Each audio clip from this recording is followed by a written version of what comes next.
Hello नमस्कार दोस्तों, आप सभी का हमारे यूट्यूब चैनल सक्सेस लाइफ पर हार्दिक स्वागत है। आज मैं आपके सामने धमाकेदार सेशन लेकर आया हूं जिसमें साइकोलॉजी के 15 क्वेश्चन होने वाले हैं। जो भी बच्चा 15 क्वेश्चन कर लेगा, मैं आपको गारंटी लेता हूं कि उसको 1% कन्फर्म परीक्षा में देखने को मिलेंगे। पहला क्वेश्चन आपके सामने वो है, पियाजे के अनुसार किशोरावस्था में संज्ञानात्मक विकास की कौन सी अवस्था प्रारंभ होती है। ऑप्शन नंबर 1 है पूर्व कार्यात्मक अवस्था। ऑप्शन नंबर 2 है औपचारिक कार्यात्मक अवस्था। ऑप्शन नंबर 3 है संवेदीगामक अवस्था। ऑप्शन नंबर 4 है स्थूल कार्यात्मक अवस्था। और ये जो पांचवा पॉइंट है, ये आपको अब की बार रीट की परीक्षा में देखने को मिलेगा, इसलिए मैं आपके सामने ये भी पांचवा गोला भी लेकर आया हूँ। तो सारे बच्चे इस क्वेश्चन का आंसर दे देंगे और जिन बच्चों ने ऑप्शन नंबर 2 बताया उनका आंसर सही हो जाएगा। यानी कि औपचारिक कार्यात्मक अवस्था इस क्वेश्चन का राइट आंसर है। यानी पीआईजे के अनुसार किशोरावस्था में संज्ञानात्मक विकास की जो औपचारिक कार्यात्मक अवस्था है वो प्रारंभ हो जाती है। इसका जो आंसर होगा वो होगा ऑप्शन नंबर 2। चलते हैं नेक्स्ट क्वेश्चन पर। और नेक्स्ट क्वेश्चन आपके सामने, संज्ञानात्मक विकास की निम्नलिखित अवस्थाओं में से कौन सी अवस्था का वर्णन बुर्नर द्वारा नहीं किया गया है। मोस्ट इंपोर्टेंट कर लेना इस क्वेश्चन को, परीक्षा की दृष्टि से मोस्ट इंपोर्टेंट है कि इन चारों में से कौन सा बुर्नर के द्वारा प्रतिपादित नहीं किया गया है। ऑप्शन नंबर 1 है अधिनियम। ऑप्शन नंबर 2 है परिमार्पकता। ऑप्शन नंबर 3 है प्राधीनता। ऑप्शन नंबर 4 है सांकेतिकता। तो इसका जो आंसर हो जाएगा वो हो जाएगा ऑप्शन नंबर 3 प्राधीनता। यानी जो प्राधीनता है वो ब्रुनर के द्वारा प्रतिपादित नहीं की गई है, जबकि अधिनियमन, प्रतिमार्पकता और सांकेतिकता ये तीनों के तीनों ब्रुनर के द्वारा प्रतिपादित किए गए हैं। नेक्स्ट क्वेश्चन आ जाता है आपके सामने, बच्चे के व्यक्ति के एक सूत्रीय विकास के लिए माँ बाप को क्या चाहिए कि बताना आपको कि बच्चे के व्यक्ति के एक सूत्रीय विकास के लिए माँ बाप को चाहिए कि वे, ऑप्शन नंबर 1 है बच्चे को अति सुरक्षित रखे। ऑप्शन नंबर 2 है बच्चे की तुलना लगातार दूसरे बच्चों से करे। ऑप्शन नंबर 3 है घर में अनुकूल वातावरण प्राप्त करवाए। ऑप्शन नंबर 4 है बच्चे के लिए योग्य अध्यापक का प्रबंधन करे। तो इस क्वेश्चन का जो आंसर हो जाएगा वो हो जाएगा ऑप्शन नंबर 2, ऑप्शन नंबर 3, यानी कि घर में अनुकूल वातावरण प्राप्त करवाए।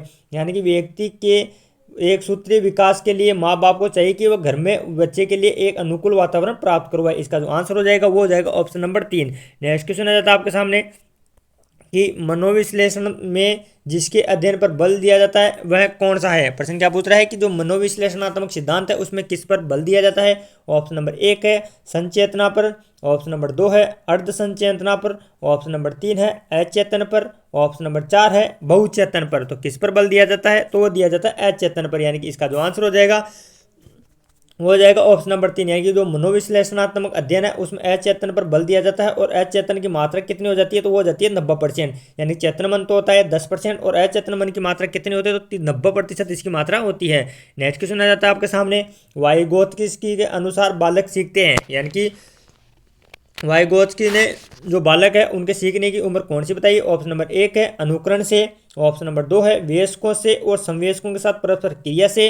ऑप्शन नंबर 3 है जब पुनर्बलन प्रदान किया जाता है। ऑप्शन नंबर 4 है परिपक्व होने से। यानी कि जो वाइगोत्स्की से उनके अनुसार जो बच्चे हैं वो वयस्कों और समवयस्कों के साथ परस्पर क्रिया से सीखते हैं। यानी कि इसका जो आंसर हो जाएगा वो हो जाएगा ऑप्शन नंबर 2।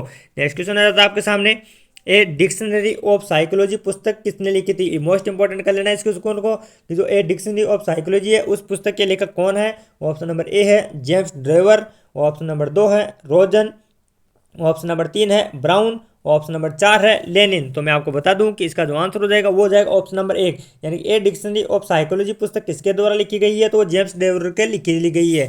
यानी कि इसका जो आंसर हो जाएगा वो हो जाएगा option number 1 James Drever. Next question आ जाता है आपके सामने और वो है an introduction of social psychology के रचयिता कौन थे। यानी कि जो ए इंट्रोडक्शन ऑफ साइकोलॉजी है उस पुस्तक की रचना किसने की है। ऑप्शन नंबर 1 है बी.एन. झा ने। ऑप्शन नंबर 2 है मार्गव। ऑप्शन नंबर 3 है मार्शल। ऑप्शन नंबर 4 है विलियम।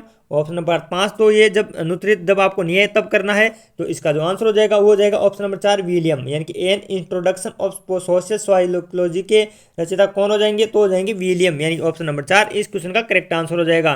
नेक्स्ट क्वेश्चन आ जाता है आपके सामने, मनोविज्ञान के उपयोग की कठिनाई कौन सी है। क्या पूछ रहा है, जो मनोविज्ञान है उसकी कठिनाई की प्रमुख उपयोगिता कौन सी है। ऑप्शन नंबर 1 है मनोविज्ञान की जानकारी का उपयोग सभी शिक्षक कुशलतापूर्वक कर सकते हैं। ऑप्शन नंबर 2 है मनोविज्ञान में उपकरण परिस्थितियां सापेक्ष नहीं होते हैं।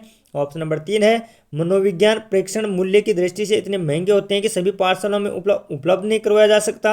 ऑप्शन नंबर 4 है उपरोक्त में से कोई नहीं, यानी कि इसका जो आंसर हो जाएगा वो हो जाएगा ऑप्शन नंबर 3, यानी कि मनोविज्ञान के उपयोग की कठिनाई कौन सी हो जाएगी, तो हो जाएगी मनोविज्ञान प्रेक्षण मूल्य की दृष्टि से इतने महंगे होते हैं कि पाठशालाओं में इन्हें उपलब्ध नहीं करवाया जा सकता। सारे के सारे प्रश्न मोस्ट इंपॉर्टेंट, तो आपको एक भी क्वेश्चन स्किप नहीं करना है। नेक्स्ट क्वेश्चन आ जाता है psychology from the stand point of behaviour किसकी रचना है। क्या पूछ रहा है कि जो psychology from the stand point of behaviour है वो किसकी रचना है। ऑप्शन नंबर 1 है वाल्टर हंटर की, ऑप्शन नंबर 2 है वाटसन की, ऑप्शन नंबर 3 है कार्ल लेथले की, ऑप्शन नंबर 4 है टॉलमेल की। तो इसका जो आंसर हो जाएगा वो हो जाएगा वाटसन, यानी कि psychology from the stand point of behaviours की रचना किसने की है, तो वो की है वाटसन ने। इसका जो आंसर होगा वो होगा ऑप्शन नंबर 2।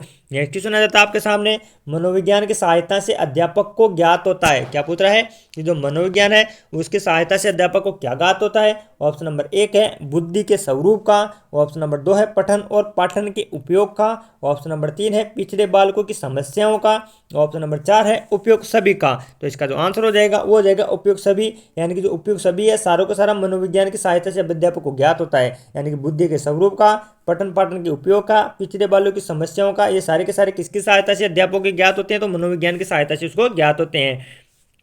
नेक्स्ट क्वेश्चन आपके सामने विकास कभी न समाप्त होने वाली प्रक्रिया है, यह विचार संबंधित है। क्या पूछ रहा है कि जो विकास है वो कभी भी समाप्त नहीं होता है, यह प्रक्रिया किससे संबंधित है। ऑप्शन नंबर 1 है निरंतरता के सिद्धांत से, ऑप्शन नंबर 2 है अंतर संबंध के सिद्धांत से, ऑप्शन नंबर 3 है अन्योन्य क्रिया के सिद्धांत से, ऑप्शन नंबर 4 है एकीकरण के सिद्धांत से। तो इसका जो आंसर हो जाएगा वो हो जाएगा ऑप्शन नंबर 1 निरंतरता के सिद्धांत से, यानी कि विकास कभी न समाप्त होने वाली एक प्रक्रिया है, यह निरंतरता के सिद्धांत से संबंधित है। नेक्स्ट क्वेश्चन आ जाता है जब मनोविज्ञान अपने स्वयं की मानसिक दशा का निरीक्षण करता है तो वह पद्धति क्या कहलाती है। मोस्ट इंपॉर्टेंट कर लेना है इसको भी कि जब मनोविज्ञान अपने स्वयं की मानसिक दशा का निरीक्षण करता है तो वह पद्धति क्या कहलाती है। ऑप्शन नंबर 1 है अंतर्दर्शन पद्धति, ऑप्शन नंबर 2 है बहिर्दर्शन पद्धति, ऑप्शन नंबर 3 है 1 व 2 दोनों, ऑप्शन नंबर 2 है दोनों में से कोई नहीं। तो जिन बच्चों ने ऑप्शन नंबर 1 बताया उनको शाबाश। इसका जो आंसर होगा वो होगा अंतर्दर्शन पद्धति, यानी कि जब मनोविज्ञान अपने स्वयं की मानसिक दशा का निरीक्षण करता है तो अंतर्दर्शन पद्धति कहलाती है। नेक्स्ट क्वेश्चन आ जाता है आपके सामने प्रथम मनोवैज्ञानिक पाठशाला कहाँ पर स्थापित की गई थी। क्या बोल रहा है कि जो प्रथम मनोवैज्ञानिक प्रयोगशाला है वो कहाँ पर स्थापित की गई थी या किसके द्वारा स्थापित की गई थी। ऑप्शन नंबर 1 है मैकडूगल के द्वारा, ऑप्शन नंबर 2 है वाटसन के द्वारा, ऑप्शन नंबर 3 है विलियम वुंट के द्वारा, ऑप्शन नंबर 4 है फ्राइड के द्वारा। तो जो प्रथम मनोवैज्ञानिक पाठशाला वो किसके द्वारा स्थापित की गई थी, तो विलियम वुंट के द्वारा स्थापित की गई थी। इसका जो आंसर हो जाएगा वो हो जाएगा ऑप्शन नंबर 3। नेक्स्ट क्वेश्चन आ जाएगा आपके सामने अमेरिका में चले बाल अध्ययन आंदोलन के जन्मदाता कौन थे। क्या पूछ रहा क्वेश्चन कि जो अमेरिका में बाल आंदोलन चला था उसके जन्मदाता कौन थे।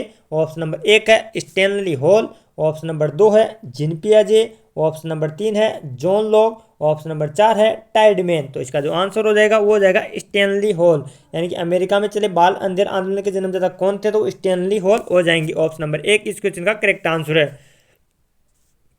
नेक्स्ट क्वेश्चन है मनोलैंगिक विकास सिद्धांत के प्रवर्तक कौन है। क्या पूछ रहा है कि जो मनोलैंगिक सिद्धांत है उसके प्रवर्तक कौन है। ऑप्शन नंबर 1 है वाटसन, ऑप्शन नंबर 2 है मैकडूगल, ऑप्शन नंबर 3 है सिगमंड फ्राइड, ऑप्शन नंबर 4 है ब्रूनर। तो कौन हो जाएगा इसका आंसर, तो हो जाएगा ऑप्शन नंबर 3 सिगमंड फ्राइड, यानी कि मनोलैंगिक विकास सिद्धांत के प्रवर्तक कौन थे, तो वो सिगमंड फ्राइड हो जाएंगे। तो ये थी अपनी 15 क्वेश्चनों की बेहतरीन क्लास। अगर आप इसी प्रकार मनोविज्ञान की रोज 15 क्वेश्चन प्राप्त करना चाहते हो तो आप हमारे टेलीग्राम सक्सेस लाइफ को सब्सक्राइब कर लेना। यहाँ पर आपको 15 क्वेश्चन रोज में 8 बजे आपकी क्लास लेकर आऊँगा। मनोविज्ञान के 15 क्वेश्चन जो परीक्षा की दृष्टि मोस्ट इंपॉर्टेंट है। तो मिलते हैं कल इसी प्रकार की साइकोलॉजी की क्लास के साथ कल 8 बजे। तब तक के लिए जय हिंद जय भारत।